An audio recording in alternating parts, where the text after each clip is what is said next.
On reparle ce matin de Dominique Pélicaud, celui qui a été condamné à 20 ans de prison pour les viols en série sur sa femme là, par des dizaines d'inconnus. On en parle parce qu'il pourrait bien être l'auteur d'autres crimes graves. On va joindre notre collaborateur à Paris, Christophe Barbier. Il est éditorialiste à BFM TV. Christophe, d'abord, parlez-nous un peu de ce qu'on sait de ces deux agressions dont on n'a pas beaucoup parlé. Non, on n'en a pas beaucoup parlé. On était occupé par le procès des viols de Mazan.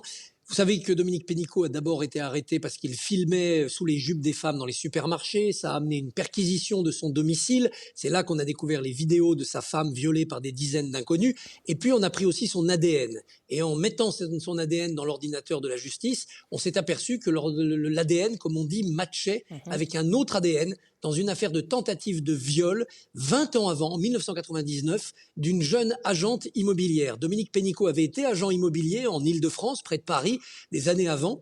Et là, il avait visiblement, son ADN en est la preuve, tenté de violer une jeune femme. Il prenait rendez-vous pour visiter un appartement comme s'il voulait l'acheter. Il donnait un faux nom et puis, sur place dans l'appartement, il avait tenté de l'endormir avec un tampon imbibé d'éther et de l'attacher. Elle s'était détachée, elle s'était réfugiée dans une pièce, elle avait attendu d'être libérée. Donc ça, cette affaire-là, cette tentative de viol, on a la preuve ou la quasi-preuve puisqu'on a l'ADN. Mais ce scénario que je vous ai raconté, il ressemble étrangement à celui d'un viol avec meurtre commis en 1991 sur une autre jeune femme agent immobilière, Sophie Narme. Et donc, on soupçonne Dominique Pénicaud d'être aussi coupable de ce viol et de ce meurtre, ce qu'il nie pour l'instant. Oui, justement. Alors, il nie vigoureusement le meurtre de 1991, mais pourtant, il y a beaucoup de similarités là, entre les deux agressions. Tout à fait, les scénarios sont les mêmes. Une jeune femme, jolie, agent immobilière, un faux rendez-vous pour visiter un appartement, le tampon d'éther, les cordelettes, la manière aussi de baisser les vêtements de la femme. Sophie Narme a été violée, étranglée, poignardée. L'appartement était en désordre, mais son sac à main était curieusement rangé, ainsi que ses chaussures. Ça donnait l'impression aux policiers que c'était l'œuvre d'un maniaque, de quelqu'un qui était un habitué de ce genre d'agression.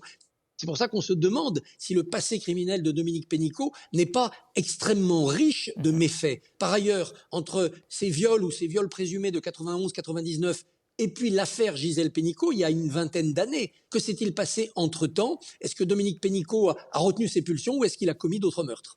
Oui, effectivement, c'est pas impossible qu'il se soit passé autre chose. Il nous reste peu de temps, Christophe, mais qu'est-ce qui attend Dominique Pénicaud si toutefois il était reconnu coupable d'agression sexuelle qui serait survenue avant les viols de Mazan? Parce que là, il n'aurait pas eu d'antécédent judiciaire. Ce seraient les premiers crimes que l'on sait qui auraient été commis par lui. Il n'y a pas de prescription sur ces crimes puisque l'enquête a continué, même si ces dossiers étaient restés sans solution. Et par ailleurs, s'il est convaincu du meurtre de Sophie Narme, alors là, il peut risquer la perpétuité. Alors en France, ce n'est pas comme aux États-Unis, on n'additionne pas les peines, elles sont fondues, donc ça ne donnera pas 400 ans de prison comme on le voit parfois dans certains pays. Mais Dominique Pénicaud sera sans doute incapable de recouvrer la liberté avant son très, très, très grand âge. Une dernière chose, rapidement. Je présume qu'on n'a pas d'ADN sur le meurtre de Sophie Narme? Non, on n'a pas d'ADN sur le meurtre de Sophie Narme. On a ces correspondances de scénarios qui sont quand même extrêmement troublantes. Et puis, on attend aussi peut-être la suite de l'instruction, le procès, pour voir si Dominique Pénicaud, comme il l'a fait dans d'autres cas, n'avoue pas ce crime. Alors, on attendra ça et on suivra ça avec vous. Christophe Barbier de Paris, merci infiniment de nous avoir parlé ce matin. Merci à vous.